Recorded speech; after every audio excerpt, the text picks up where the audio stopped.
Hola, buenas tardes. Les damos la más cordial bienvenida a esta segunda sesión del Seminario Internacional de la Licenciatura en Administración de las Organizaciones. El día de hoy nos acompaña la maestra Cecilia Noble, el cual nos da mucho gusto que esté compartiendo sus experiencias con nosotros. Y les cedo la palabra a la maestra Pati Camacho para que nos apoye con la presentación. Gracias, maestra Félix. Reitero mi agradecimiento porque están compartiendo esta tarde con nosotros y es un orgullo presentar a la maestra Ceci. Les daré una breve semblanza de su trayectoria académica. Ella nos va a acompañar hoy, esta tarde, con el tema de cultura organizacional, una propuesta de análisis. La maestra Ceci Inés Nobili, es licenciada en Administración y tiene una maestría en Tecnología Informática aplicada en Educación, ambos títulos por la Universidad Nacional de La Plata, Argentina. Actualmente es estudiante, doctorante en la Universidad de Murcia en el doctorado de Tecnología Educativa.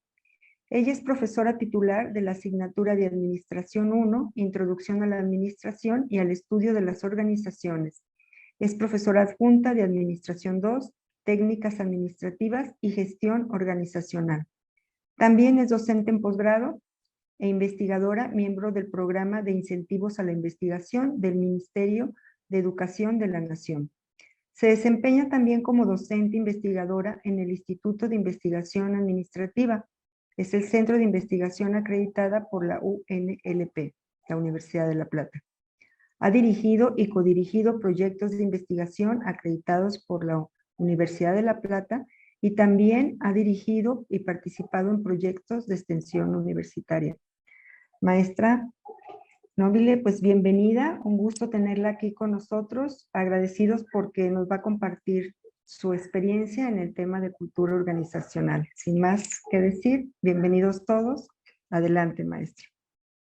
Hola, buenas tardes. Bueno, muchas gracias por la presentación y por la invitación. También siempre es un gusto conocer colegas, otros estudiantes, y escuchar sus propias experiencias y compartir el recorrido que uno ha tenido y poder aprender también de los demás, ¿no?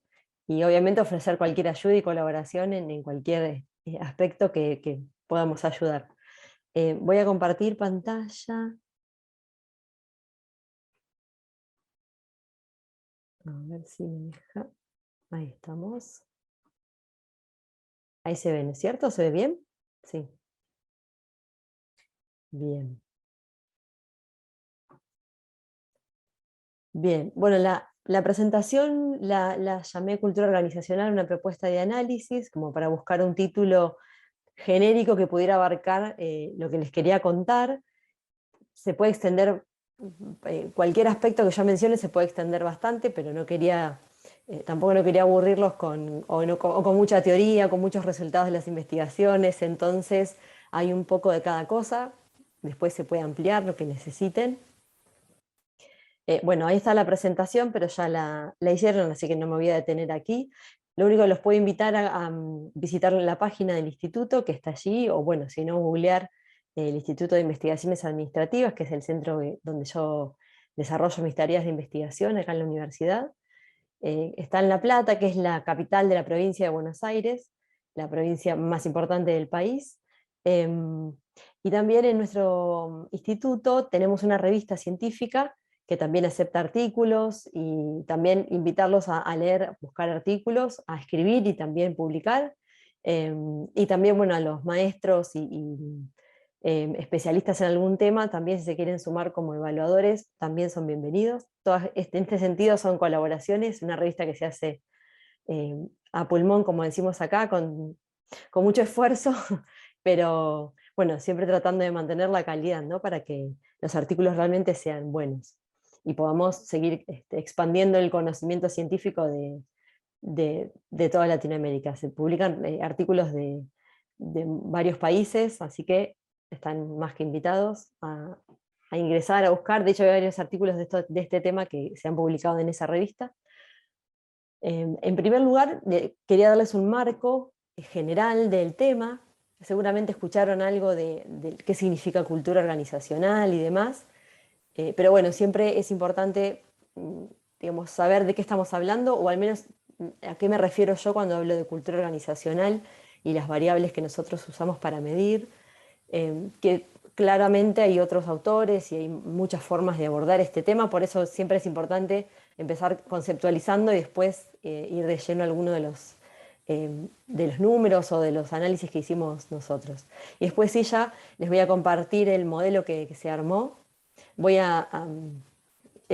bueno, a contarles que en realidad este tema se trabajó por muchos años en el instituto. El director del instituto se llama Norberto, bueno, era el director, ya se retiró, se llama Norberto Góngora, sigue trabajando, sigue investigando. Está por publicar el libro recopilando todos estos estudios que se hicieron, así que estamos en un momento de síntesis y recapitulación, pero bueno, yo no estoy dedicada de lleno a esto en este momento, sí ayudando en el libro y obviamente sintetizando los estudios, pero bueno, yo estoy abocada a tratar de concluir mi doctorado, que es bastante arduo, que es otro tema que nada que ver con cultura, tiene que ver con tecnología educativa y con competencias digitales, pero este tema siempre lo llevo conmigo porque me parece que es muy importante, no solo para como estudiantes de administración, como docentes, sino para entender cualquier organización. Y ahí extraje algunos títulos de algunos diarios y revistas actuales para un poco compartirles la importancia que tiene la cultura, que todos sabemos que es importante, y en lo que fue la pandemia y todos los problemas que tuvieron todos los países en diferentes formas, pero todos tuvieron el mismo problema de que las organizaciones tuvieron que reconfigurarse, transformarse para poder salir adelante, y surgía, como vemos en estos títulos, la palabra cultura organizacional como una clave para poder lograr esa transformación, ¿no?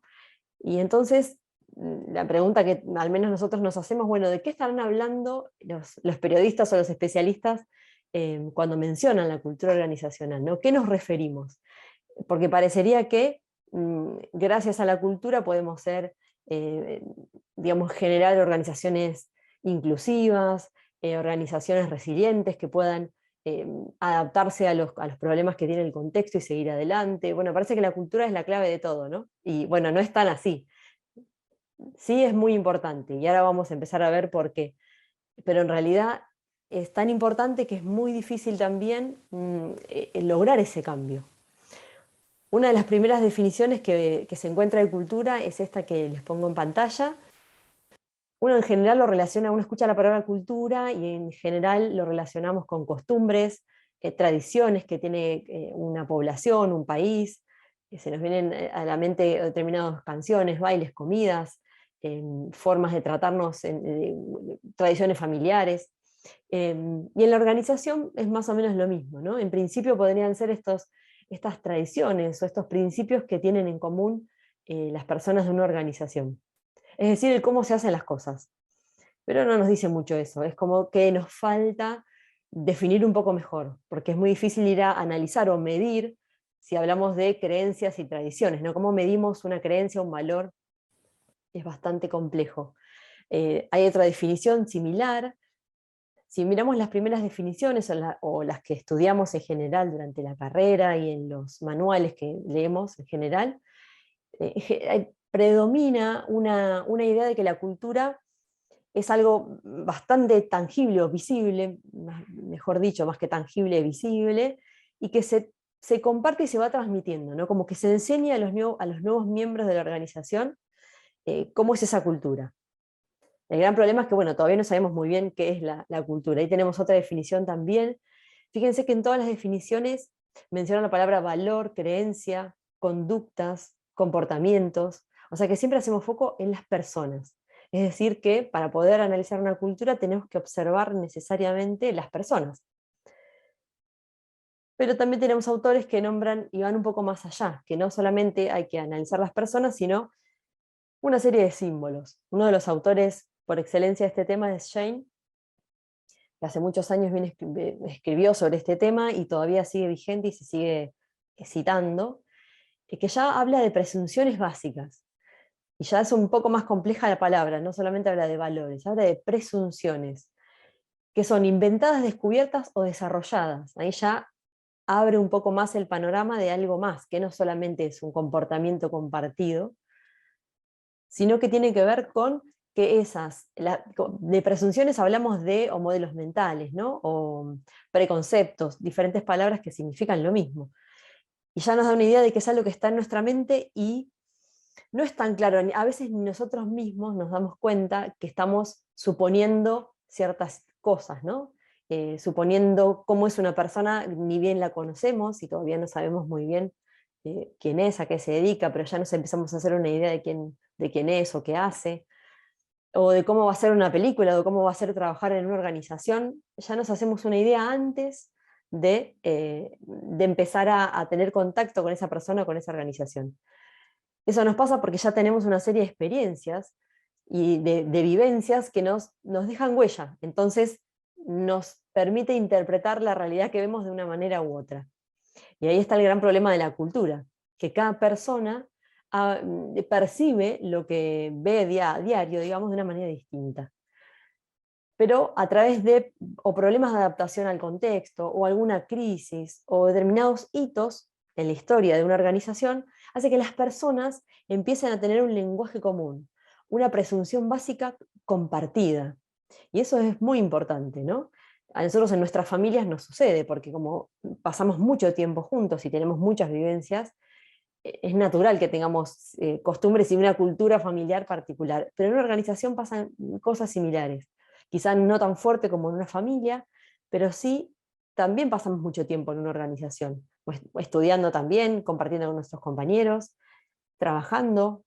Muchas veces pasamos 8 horas todos los días con esas mismas personas, entonces es lógico que tengamos algún código en común con esas personas. Por eso se habla de que hasta nos ponemos de acuerdo en cómo se interpreta determinada situación y cómo hay que sentirse en determinada situación. Y quizás eso suceda en la organización, pero fuera de la organización pensamos o reaccionamos distinto. Y eso también es visible. Una de las imágenes más comunes con los que se asocian las palabras de Jane es el famoso iceberg, donde nosotros siempre hacemos referencia a que lo que podemos analizar de la cultura es lo que se ve de un iceberg. Fíjense que hacia abajo del iceberg es muchísimo más profundo y es lo más difícil de analizar, de entender, de obtener algún dato, pero en realidad es lo más importante para la cultura, es lo que hace la cultura.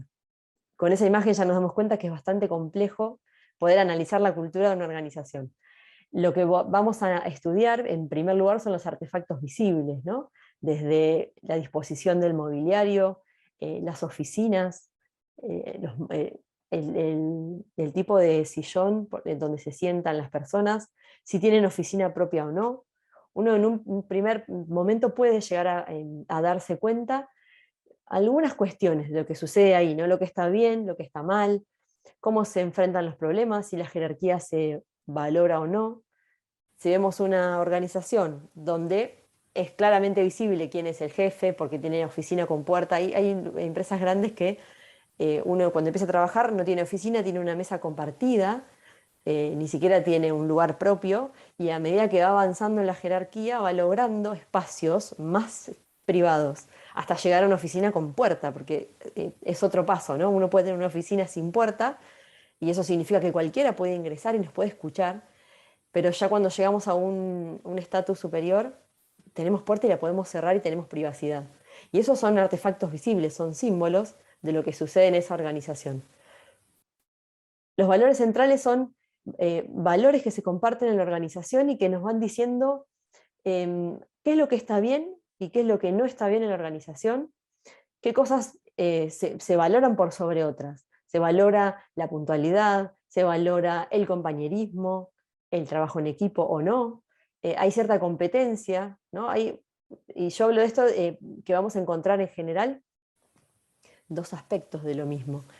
Uno es lo que dice la organización, lo que expone, lo que coloca en su sitio web, lo que nos dicen los discursos, y por otro lado podemos tener otras que a veces coincide y a veces no coincide lo que realmente analizamos tratando de ir más profundo con alguna metodología de análisis de cultura, y han surgido, por eso uno de los últimos temas en los que nos abocamos es en de justicia organizacional Y Norberto Góngora, que es el investigador que les mencioné, estaba muy abocado también al tema de mentiras organizacionales, que con ese nombre no estaba en ningún libro, pero bueno, lo usaba como para llamar la atención, porque es muy, muy común que las organizaciones tengan un mensaje tratando de mostrar cuáles son sus valores, pero que después hacia adentro, analizando en profundidad lo que pasa día a día, los valores son otros. Y las presunciones básicas es lo que yo les decía, es la parte del iceberg más profunda, que son estos modelos mentales que tienen las personas que a veces no son conscientes y que son las que siempre lo comparamos con como si fueran anteojos o gafas que le permiten ven ciertas cosas de la realidad y otras cosas no.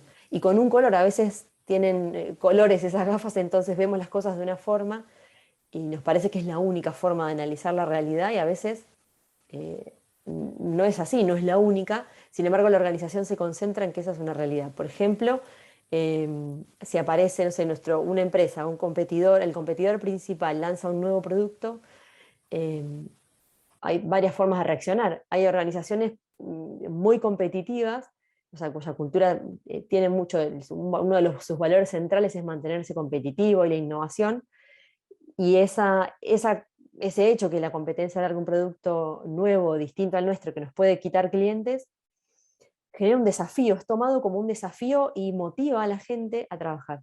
Pero hay otras organizaciones que ante el mismo hecho se asustan, se paralizan y no saben cómo reaccionar y tienen temor de qué es lo que va a suceder después de ese lanzamiento de la competencia, ¿no? O sea, el hecho es el mismo y sin embargo se analiza diferente.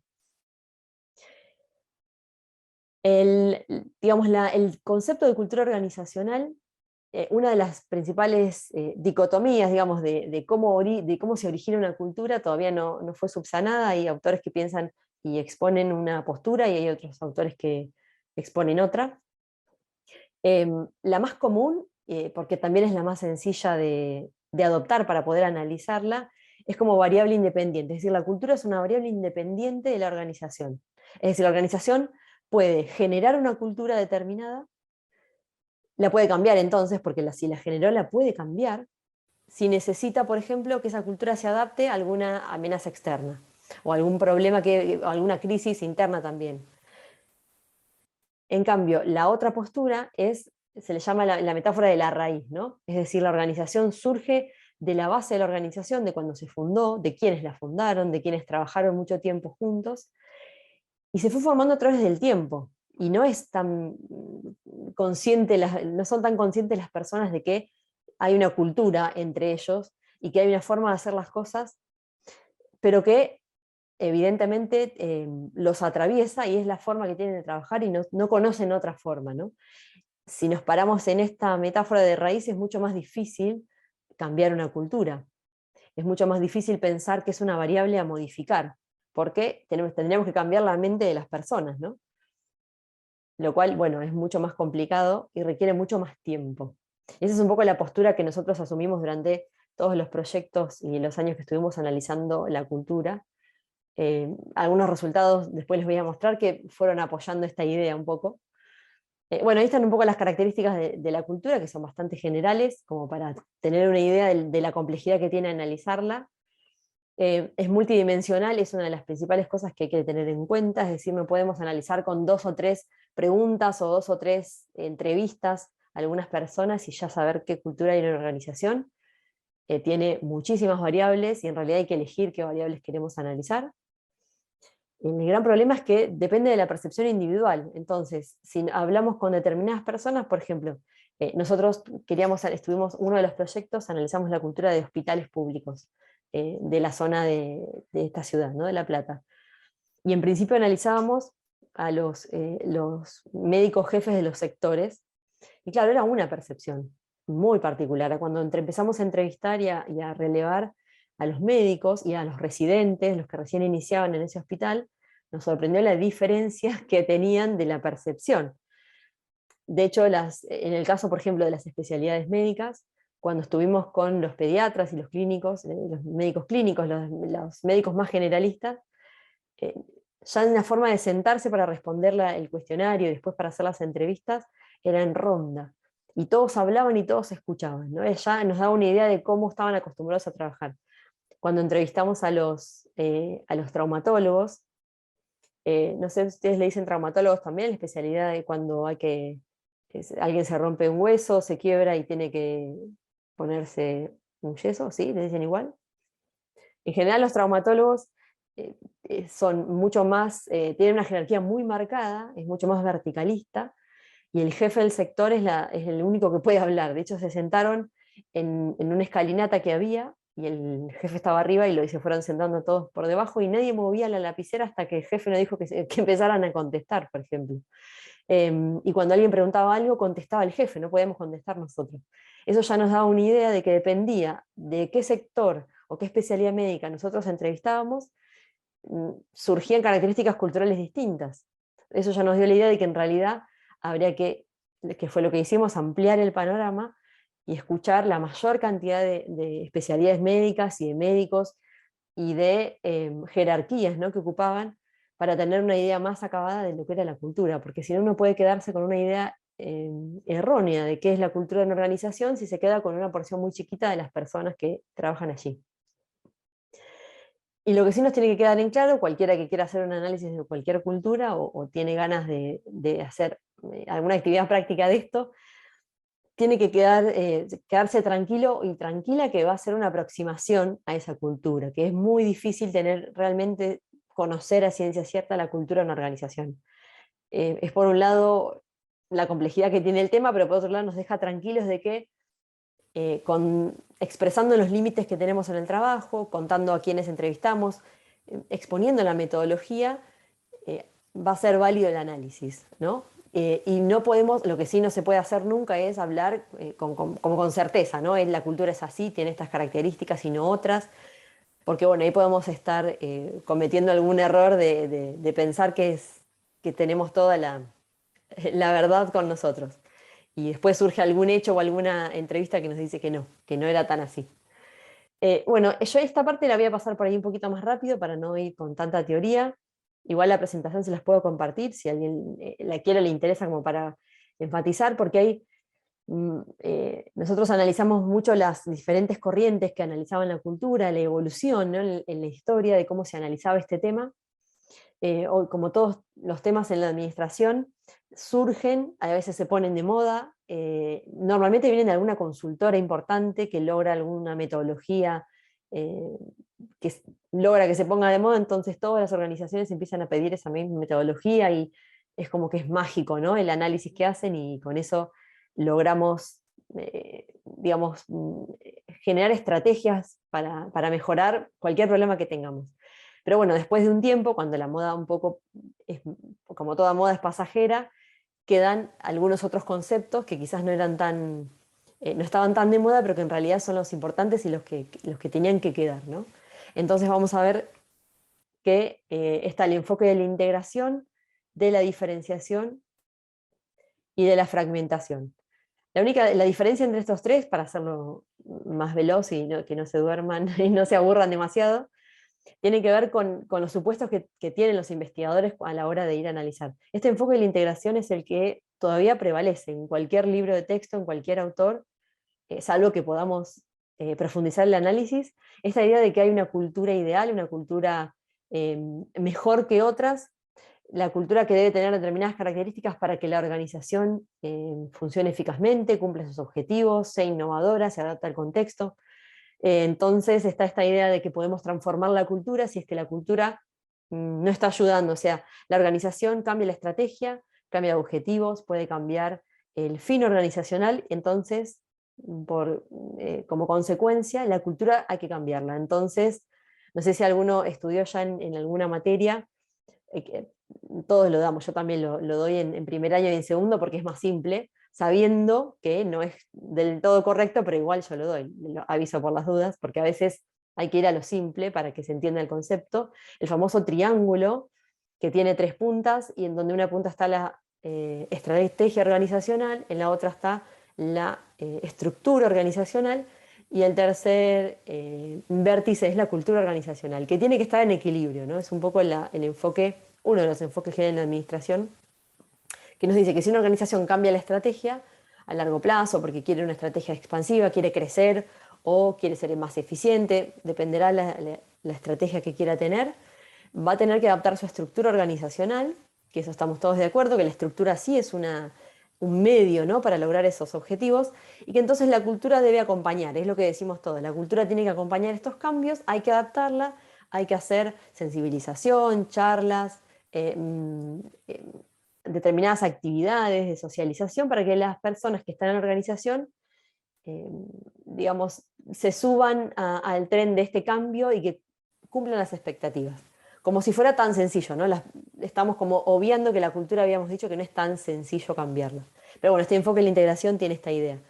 El enfoque de la diferenciación habla de culturas y subculturas, en realidad está pensando más en que no existe una cultura única, que las organizaciones mientras más grandes son, más subculturas aparecen. Y tiene esto, como yo les contaba hoy, de un hospital público grande, que las especialidades médicas tienen subculturas completamente distintas. ¿Por qué? Porque en realidad viene esta subcultura, ¿dónde se adquiere? Bueno, en realidad en el momento del estudio, ¿no? Cuando uno estudia y hace la residencia, no sé si allí es igual el sistema, aquí en Argentina, en los que estudian medicina, bueno, yo no tengo nada que ver con medicina, pero bueno, cuando estudiamos esto tuvimos que empezar a entender que los que estudiaban medicina se reciben a los 6 años de médicos, pero para poder ejercer tienen que hacer una residencia, que son 2 o 3 años de práctica, ¿no?, en un hospital, que lo vemos en series y en películas por todos lados, en Netflix, en cualquier lado, que aprenden en la práctica, ¿no? En esa residencia es donde uno aprende, se le marca a fuego determinados valores. Y después no importa el hospital a donde vaya a trabajar, o a una clínica privada, pública, no importa dónde vaya, tiene ciertos valores que lleva consigo el médico o la médica o los enfermeros o las enfermeras. Y esto tiene que ver con esta postura, ¿no?, de que en realidad los grupos humanos más pequeños, al tener vivencias puntuales, van a tener subculturas. Esto también pasa muchas veces en organizaciones o en empresas grandes, donde el área, por ejemplo, de marketing tiene una cultura, una forma de trabajo muy distinta al área de producción, donde quizás predomine un poco más la atención al detalle, el tema de la eficiencia, de la puntualidad, ¿no? Ahí hasta pueden ser opuestas las culturas en esas áreas. Y eso tiene que ver con este enfoque de la diferenciación. Y el último es el que en realidad se acerca un poco más a la realidad de que es muy difícil acercarse a la cultura, de que en realidad está lleno de incoherencias, de contradicciones, pero bueno, el tema es que hay que analizarlo, ¿no? Nosotros decimos, es verdad que el concepto de cultura es ambiguo, es complejo, en realidad es algo que es una construcción social, ¿no?, una construcción colectiva que tienen los miembros de la organización, o sea que la cultura está en la cabeza de cada una de las personas que está en la organización. Entonces, uno puede decir, no, es imposible, no lo voy a hacer porque no voy a poder analizar esto. Bueno, la verdad es que hay que encontrar una manera porque desde la administración es muy importante comprenderla. Entonces, este enfoque, si bien parece más fatalista, ¿no? No se puede analizar, bueno, sí, se puede.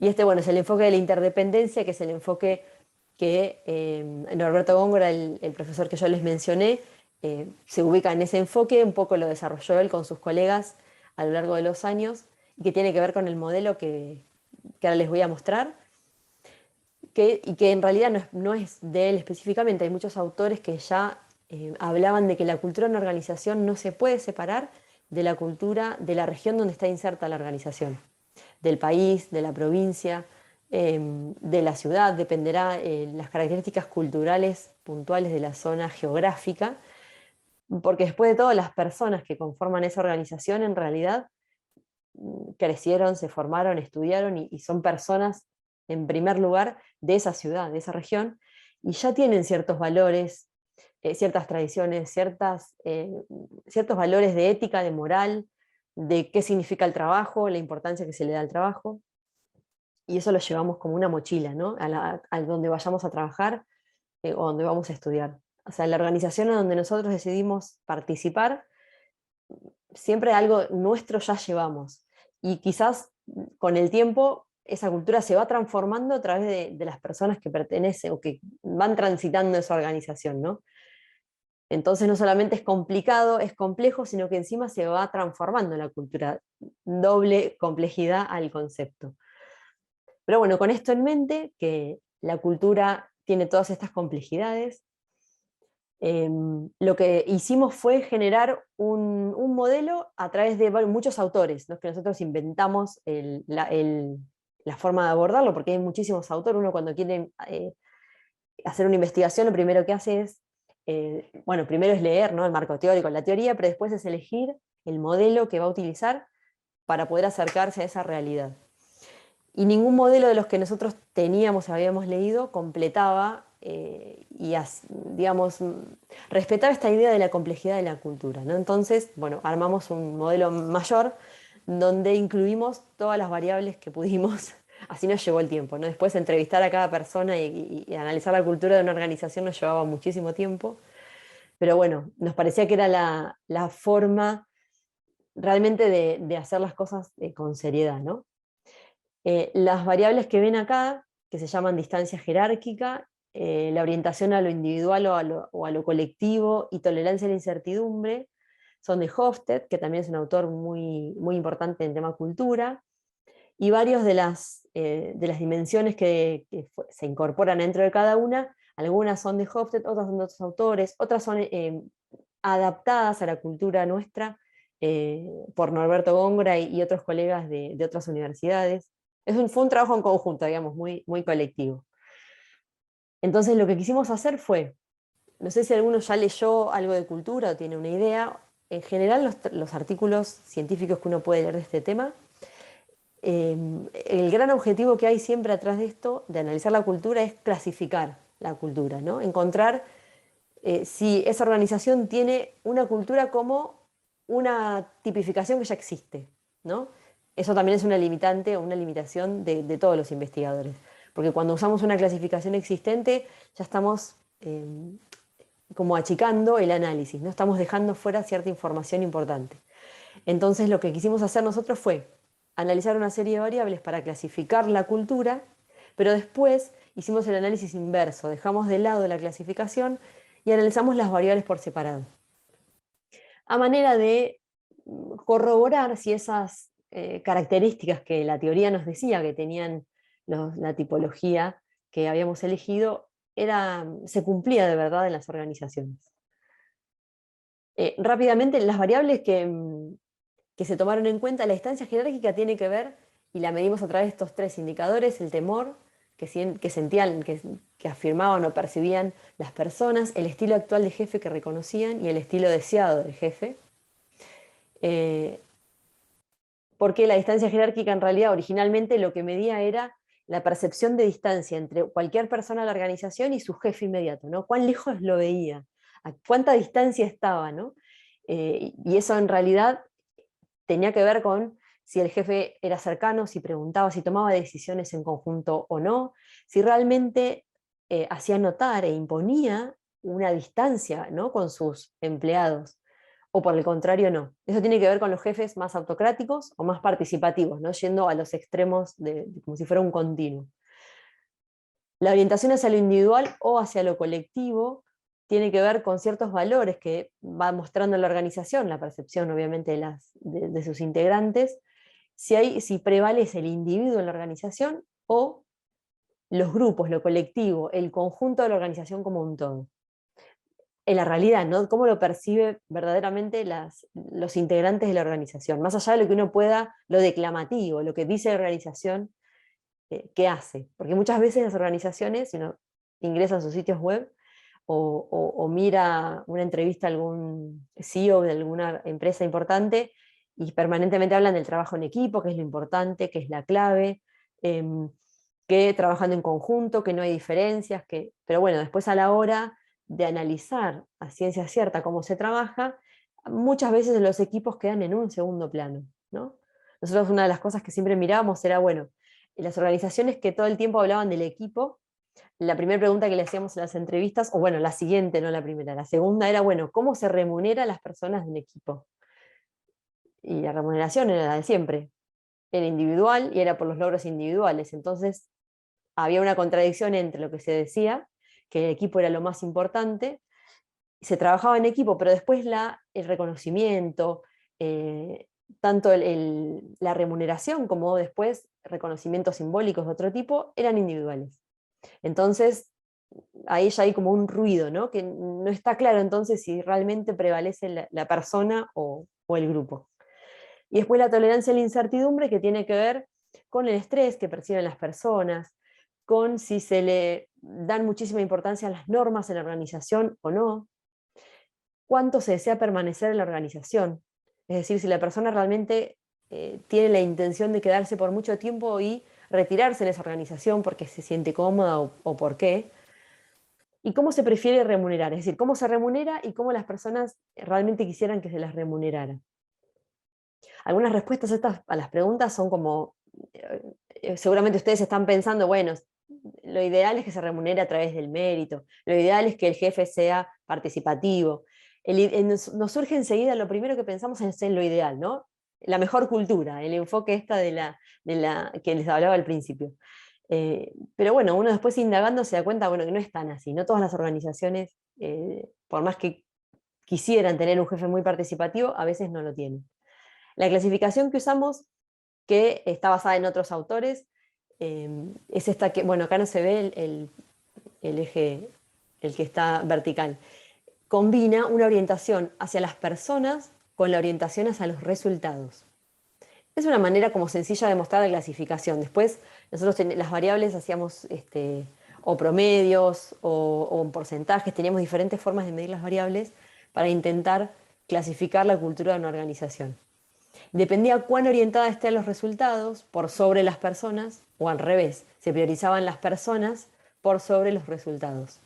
Si uno mira esto, lo primero que le surge es que la mejor cultura, otra vez lo mismo, siempre nos surge lo ideal, ¿no? La mejor cultura es la integrativa, porque es un balance, lleva al máximo exponente tanto la orientación a las personas como los resultados.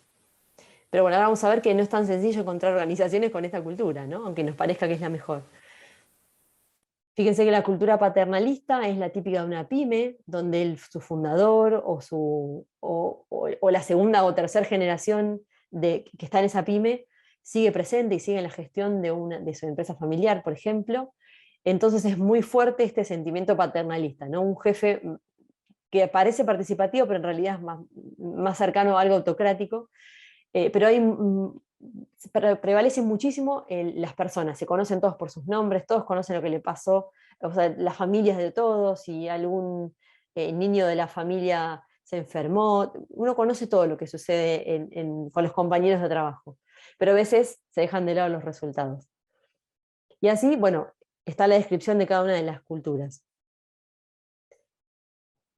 Nosotros lo que hicimos a través de los 10 años que duró estos varios proyectos que desarrollamos aquí en nuestra universidad, en general la convocatoria de los proyectos son proyectos bianuales, o sea que cada 2 años debemos volver a presentar proyectos que pueden ser continuación del anterior o no. Como excepción también se pueden hacer de 4 años, pero bueno, tiene que estar muy bien fundamentado que va a durar 4 años el proyecto. Siempre lo presentamos bianual, porque nos parecía que era un periodo adecuado para llegar a un resultado y tampoco extender en el tiempo el análisis, pero siempre nos mantuvimos con la misma metodología durante los 10 años, pero fuimos cambiando las organizaciones que fuimos relevando. Llegamos en esos 10 años a relevar 170 organizaciones. La mayoría, a todas relevamos la cultura, a casi todas el clima organizacional, que son conceptos distintos también. Y después cuando surgían conceptos interesantes, los fuimos incluyendo y bueno, se relevó menos cantidad de organizaciones, como que es la justicia organizacional, el tema de las mentiras y otros términos que aparecieron después. Como les voy a mostrar algunos resultados generales, después a partir de esto empezamos con cada 2 o 3 variables interesantes, hacíamos alguna publicación particular, porque teníamos muchísimos datos, muchísima información, al correlacionar las variables surgían cosas muy interesantes, pero bueno, es importante aclarar que no es una muestra representativa, porque si alguno de los asistentes hizo investigación, o está haciendo investigación, o está tratando, o está haciendo una maestría y quiere hacer un relevamiento, ya sabe que es muy complicado relevar, entrar a una organización, lograr que respondan es lo más difícil, así que las organizaciones son las que pudimos conseguir, digamos, ¿no? Es una muestra, pero no es representativa. pero nos permitió sacar un montón de conclusiones. Ahí vemos que de las 170 la mayoría se corresponden con la cultura apática, es decir, es una organización donde parece que no le importa nada, ¿no? Que no tiene ni mucha orientación a las personas ni mucha orientación a los resultados. Predomina la norma, ¿no? Lo burocrático, y eso que hay organizaciones de todo tipo, ¿no? Hay empresas, hay organismos públicos, hay asociaciones civiles, o sea, ONG. Sin embargo, más allá del tipo organizacional, la cultura predominante siempre, muy fuertemente, casi la mitad de la muestra, mostraba características de cultura apática. Se puede aclarar que esto tiene que ver también con un momento histórico. Yo hoy decía que la cultura se analiza en un momento, quizás si hoy hiciéramos el mismo análisis, yo creo que daría el mismo resultado, porque la crisis en Argentina se ha mantenido en el tiempo. Entonces estamos siempre más o menos con los mismos problemas. Pero depende de la región, puede tener problemáticas distintas. Esto, bueno, tiene muchos números, sintetiza un poco el resumen de todo para darles una idea nada más. Acá están las variables que hoy yo les mencioné. Eso es el análisis posterior. Una vez que logramos clasificar las organizaciones, hicimos el análisis inverso para ver los indicadores cómo nos daban, ¿no? La mayoría de las características coincidían con la teoría, es decir, por ejemplo, las organizaciones apáticas se caracterizan por tener jefes autocráticos y no participativos. Pero no todas. Había organizaciones con esta cultura que tenían jefes muy participativos. También corroboramos el tema de la tensión, el estrés, la distancia jerárquica. Es mayor en organizaciones apáticas, anómicas, y mucho menor en las integrativas o en las exigentes. En las exigentes el estrés también da alto porque hay una fuerte presión hacia el cumplimiento de objetivos. O sea, muchas de las afirmaciones que nos daba la teoría las pudimos ir corroborando, pero no era 100%. O sea, con esto nos daba la idea de que cuando clasificábamos una organización, una cultura, no es que todas las características de esa cultura se cumplen. Siempre hay grises, y eso es muy interesante tenerlo en cuenta y profundizar, ¿no? Y esa es la parte de las entrevistas en profundidad, hablando de metodología, que tiene mucha importancia para tratar de entender mejor. Bueno, hay algunas de las conclusiones generales que les puedo contar, que les decía recién. No sé si se acuerdan, hoy les decía que una de las cosas que relevamos es el estilo actual del jefe y el estilo deseado. Entonces, una cosa que le pregunta a una persona es cómo es el jefe. Hay una serie de preguntas que nos permiten caracterizar al jefe, si es participativo o no. Y el deseo, en general, es de tener un jefe más participativo, de una cultura mucho más integrativa. Ahora, cuando se repreguntaba, porque las personas en una cultura integrativa deben comprometerse mucho más, porque si un jefe es participativo, significa que uno puede participar en las decisiones. Entonces tiene que escuchar, tiene que investigar, tiene que quizás quedarse más tiempo en la organización para participar. Ahí donde las personas no querían tanto una cultura integrativa, no estaban tan deseosas de participar tanto. Una incoherencia también, que es normal en nosotros como seres humanos, de querer algo mejor, pero no estar dispuesto a hacer un esfuerzo o a quedarnos más tiempo o a co-decidir, ¿no?, con nuestro jefe. Entonces, por eso terminan prevaleciendo quizás las culturas más apáticas o más anómicas, porque la gente, la mayoría de las personas entrevistadas preferían cumplir su tarea, su horario, irse y se acabó, ¿no? No querían comprometerse quizás mucho más, como a lo general, ¿no? Estamos hablando es difícil de generalizar. Como moraleja o anécdota, digamos, de todo esto, nos quedaron muchísimas ideas de lo que pasa en una cultura. Una de las cosas que yo siempre cuento porque me quedó muy presente, bueno, en el caso del hospital, también indagamos en centros de investigación, en pymes, en organismos públicos, y muchas veces las personas nos pedían que las entrevistemos fuera del lugar de trabajo, porque los iban a escuchar los jefes. Eso ya era todo un símbolo en sí mismo, ¿no? Y las personas que no tenían problema y hablaban tranquilos con la gente alrededor, ya también nos daba una idea de cómo era la cultura que se vivía, sin siquiera responder nada. También nos sucedió con uno de los servicios médicos que nos costaba encontrar a las personas. Fuimos varias veces y no había nadie en el horario de trabajo. No encontrábamos a nadie en el lugar que nos decían que tenían que estar. Fuimos una, dos, tres. A la cuarta vez que fuimos al mismo lugar preguntamos, dijimos, ¿qué pasa? Y bueno, saliendo de lo formal, yendo al pasillo, decimos nosotros, ¿no? Tratando de ir a lo informal, nos enteramos que en realidad las personas se juntaban en una oficina que estaba abandonada, que no estaba habilitada para trabajar, que en realidad había sido el lugar original del jefe original de ese servicio, que nadie soltaba, no querían olvidarse de ese jefe que habían tenido, que ya no estaba, se había jubilado, se había retirado, pero querían mantener los valores de ese jefe nuevo. Entonces se iban a la oficina vieja, que donde no había nada, no había escritorios, se juntaban allí y mantenían sus tradiciones, sus costumbres, sus charlas, apartados de los demás. Miren qué fuerte que era la cultura, que hacían que las personas cambiaran su rutina de trabajo y medio que se escondían de lo que tenían que hacer. Eso ya un poco para que tengan una idea de lo que puede ser la cultura fuerte de una organización y que entonces no es tan sencillo lograr cambiarla, ¿no? Que no es una variable más a adaptar, sino que es algo a analizar y a modificar con el tiempo. Y también se le pone mucha carga a las personas. No sé si a ustedes les ha pasado, si alguno trabaja, que en general las capacitaciones, las sensibilizaciones van siempre al personal, ¿no? Para que seamos más innovadores, para que seamos más flexibles, para que estemos más contentos, más felices en el trabajo. Pero en realidad, según nuestros números, el que influye muchísimo en eso es el jefe y no tanto las personas.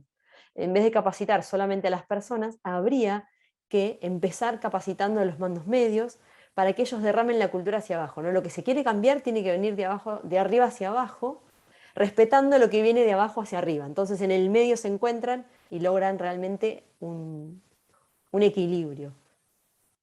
Eso es un poco lo que nos quedó como aprendizaje a nosotros. Hay muchísimo más para compartir, pero bueno, hasta acá quería mostrarles un poquito de lo que fuimos trabajando. Muchas gracias.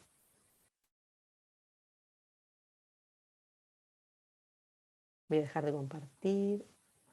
Ahí está. Gracias, maestra, gracias por compartirnos toda tu experiencia y esos 10 años de investigación. Se dice fácil, ¿verdad? Pero Sí, bueno, pero fueron muchos, sí, sí. fueron muchos y eso nos habla un poco de la profundidad del tema, de la investigación y así como de la riqueza que el tema tiene, ¿verdad? Entonces, voy a plantear preguntas porque hay aquí varias inquietudes y para administrar el tiempo. De Anthony nos dice, ¿qué tan malo sería tener una cultura organizacional en la empresa? Me refiero a que el dueño de la empresa tenga su propia cultura organizacional y quiera que todos sus empleados la sigan. Suena muy autoritario el dueño de la empresa. Lo más probable que suceda si hay suponiendo, ¿no? Que es una pyme o una empresa, y hay el dueño o el fundador tiene una cultura ya muy fuerte, lo más probable es que ya la haya impreso en las personas de la organización. Va a ser muy difícil, salvo que nosotros decíamos siempre como una broma, ¿no? Que la cultura de organización se puede cambiar cuando se van todas las personas que hay y vuelven todas nuevas. Ahí se cambia. O hay un cambio generacional. Si el dueño o el fundador de una pyme tenía una cultura determinada, lo más probable es que ya esté en la organización esa cultura, porque es el origen de la cultura está en los dueños. Muy bien, pues muchas gracias. Es una pregunta sobre tu investigación. ¿Cuánto tiempo te llevó obtener las variables? Nos dice Yesenia Ochoa. Y bueno, comenzó antes que yo empezara a investigar, así que es más de 10 años, porque fue lo que se dice prueba y error, ¿no? Hasta dar con el modelo, y realmente puede haber otros modelos y seguramente en este momento se podría mejorar, pero el instrumento definitivo y se tardó unos 3 años en darle forma, y igualmente cada organización que íbamos a relevar teníamos que adaptar el formulario para que comprendieran las preguntas y al vocabulario específico, así que siempre se está modificando. Muy bien. El maestro Pedro Alfaro hace 2 preguntas, las voy a juntar porque me parece que están conectadas. Dice, la cultura organizacional se fomenta desde el momento en que se establece la misión, la visión y los valores, y también pregunta que si la inducción que se da a los aspirantes o a los empleados de nuevo ingreso es una forma de fomentar la cultura organizacional? Bien, muy interesante la pregunta, muy buena. Em, la misión, la visión y los valores de la organización, que nosotros, bueno, nosotros en las clases los damos siempre, ¿no? Que hay que definirlo, la importancia que tienen, van a estar relacionadas con la cultura si se definen de cierta manera, ¿no? Si, es lo mismo que decía recién, si está el fundador, el dueño, y estableció esa visión y esa misión de verdad, ¿no? No fue solamente declarativo. Seguramente todos han estudiado que puede haber fines, valores organizacionales formales o estatutarios, pero también puede haber otros reales que sean distintos, porque a veces uno realmente ve que la organización dice una cosa y hace otra. Entonces ahí, bueno, no va a estar relacionada la cultura con la visión. Pero si realmente hay una lógica, la cultura está completamente vinculada con los valores, con la visión y la misión. Pero no siempre, no es una condición de base, ¿no? Habría que ver cómo se desarrolló esa misión, esa visión, quiénes participaron, si realmente se escuchó a los integrantes de la organización o no. Y en cuanto a la transmisión de la cultura, también es muy interesante. Nosotros en ese aspecto no indagamos demasiado, pero bueno, sí lo vemos en teoría. Una de las formas más importantes en la que se transmite la cultura y se logra que se mantenga viva es, por un lado, a través de la selección de personal. Uno hace un análisis, ¿no? de los valores, de las costumbres que tiene esa persona, a ver si puede ser compatible con la cultura de la organización. Así que es una de las primeras formas de elegir personas que se puedan adaptar a nuestra cultura y no al revés. Y otra es el proceso de socialización, ¿no? Que se hace desde el momento que ingresa la persona, se elige, y hay todo un periodo en que la persona empieza a vivir la cultura, a tener sus propias experiencias, a relacionarse con sus compañeros. Y es un momento clave, porque ahí es donde realmente se hace la inmersión en la organización, o no, o no le gusta y se va, o nunca se puede adaptar y empieza a haber conflictos, porque se puede quedar y tener situaciones muy conflictivas en la organización porque no puede convivir, ¿no? con esa cultura. Muy bien, muchísimas gracias. Hay aquí unas preguntas que son coincidentes. Sí, por ejemplo, de Carla Velasco, ¿qué define si una cultura organizacional es buena o no? ¿Y cómo se puede generar cambios de una cultura negativa, hostil, estresante? Este es de Laura Valle. ¿Sí? Entonces, ¿qué la hace que sea buena? Y si no fuera buena, ¿cómo la podemos mejorar? Bien. Si es buena o mala, es como, bueno, es relativo, ¿no? No hay culturas buenas o malas, es lo que decíamos hoy. Hay culturas.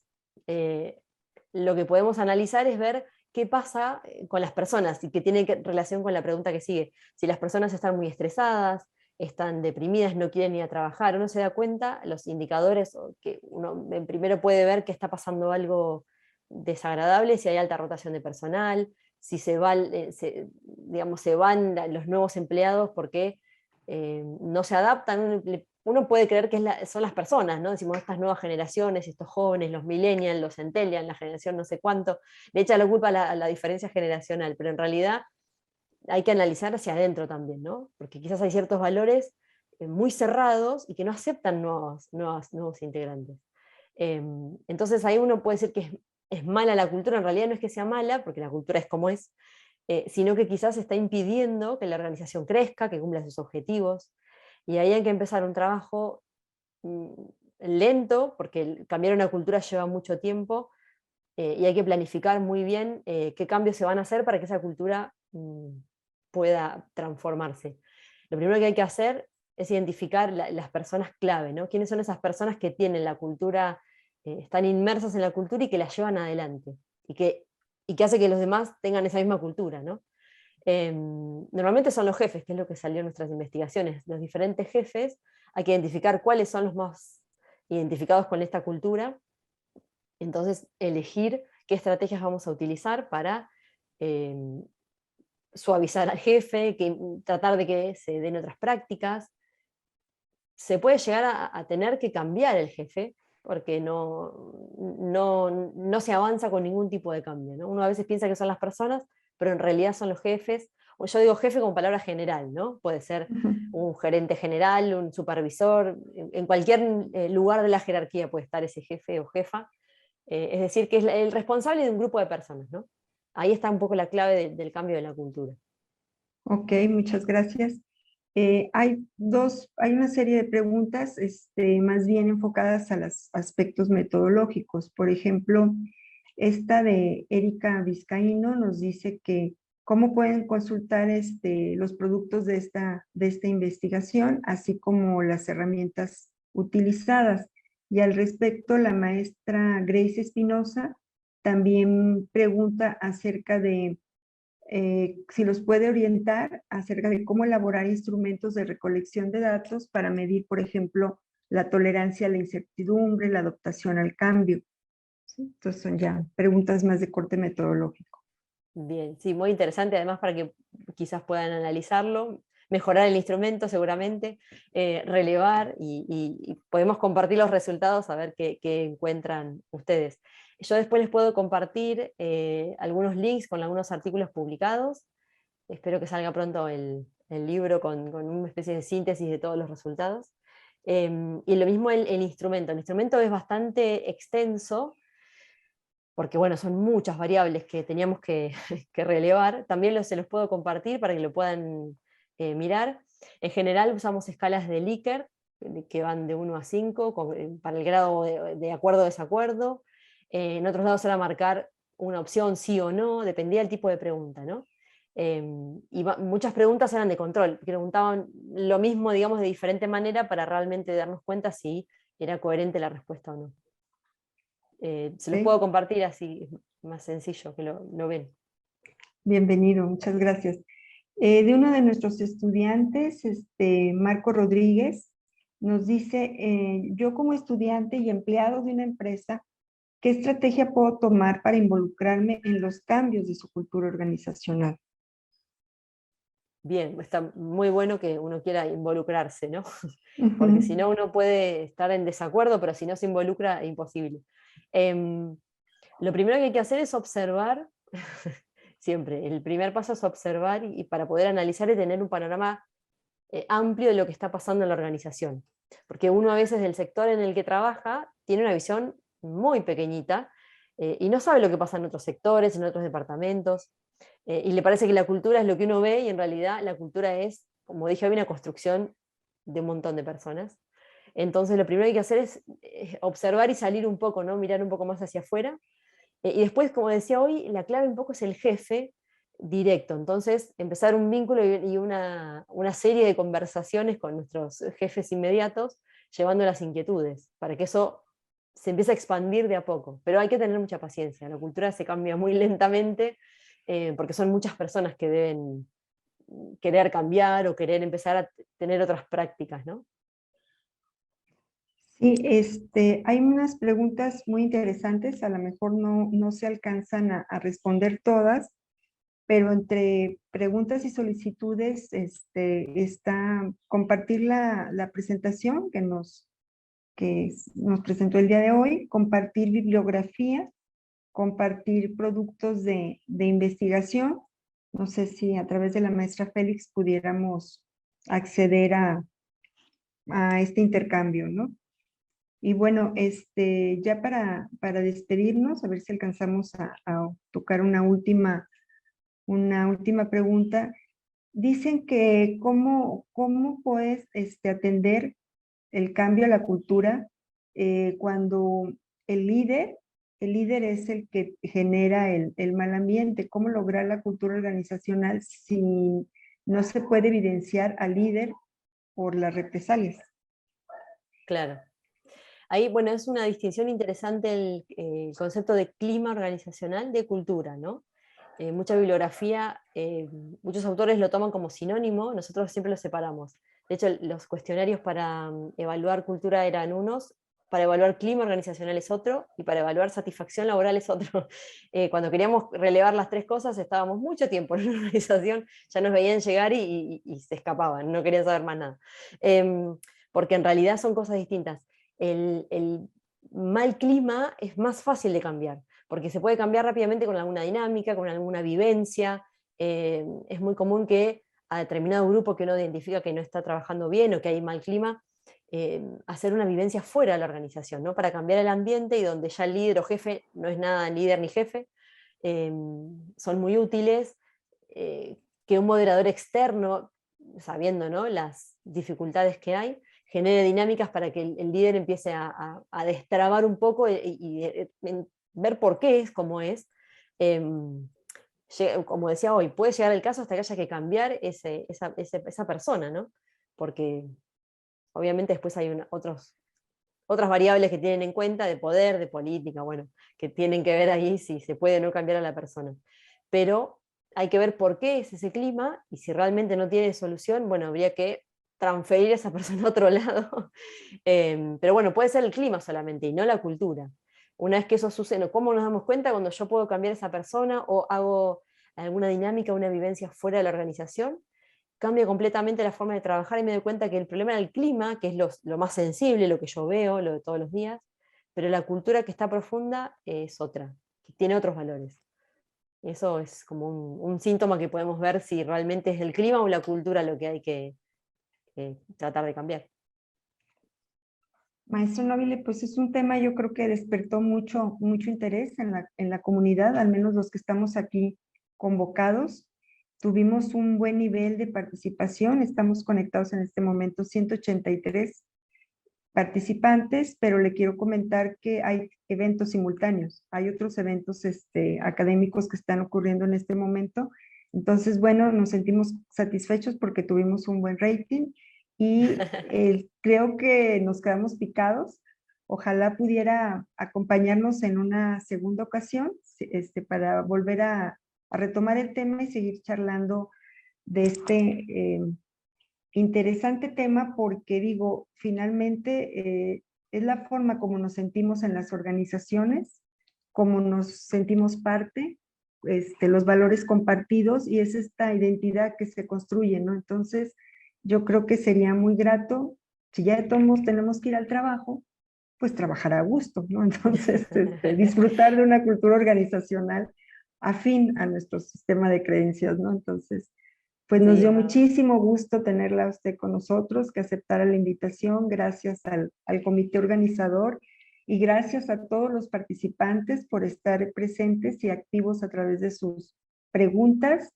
No pudimos atenderlas todas, pero hay el compromiso de que por otro medio se atiendan, y también como sus solicitudes. Muchas gracias, maestra. Sabemos que ya es noche allá, también aquí ya está cayendo la tarde. Está cayendo la tarde. Bueno, muchas gracias por la invitación y bueno, por el interés y el gran respeto que tuvieron todos en la charla, que no se fue nadie de la charla. Uno siempre mira, es como el rating, ¿no? Uno está mirando a ver si si baja la cantidad de participantes, entonces empezamos a cambiar el tema porque se están yendo los alumnos. Pero sí, es un tema, bueno, yo no voy a decir otra cosa, a mí me resulta siempre muy interesante y bueno, agradecida que se hayan interesado tanto. Por supuesto, seguimos conversando, les comparto todos los materiales que pueda y seguimos en contacto para responder las dudas que hayan quedado, no tengo ningún problema. Pues muchas gracias, y aquí en México, en Guadalajara, bueno, creo que tiene 183 casas. Cuando guste es usted bienvenida de parte de la Universidad de Guadalajara y en específico del sistema de universidad virtual. Muchísimas gracias, maestra Ceci. Gracias a ustedes, que tengan buenas tardes, buenas noches y bueno, seguimos en contacto entonces. Hasta luego. Gracias, Ceci. Luego, muchas gracias, maestra. Gracias por acompañarnos. Gracias a todos. Los esperamos en la próxima sesión. En breve les hacemos llegar la información. No queremos irnos sin agradecer a la maestra Ceci todo el apoyo que nos está dando y las facilidades para compartirnos su investigación. Dentro de poco pues también les hacemos llegar los materiales. Abrazos a todos. Muchas gracias, maestra Ceci. Buenas noches a todos. Gracias a ustedes. Hasta luego. Buenas noches.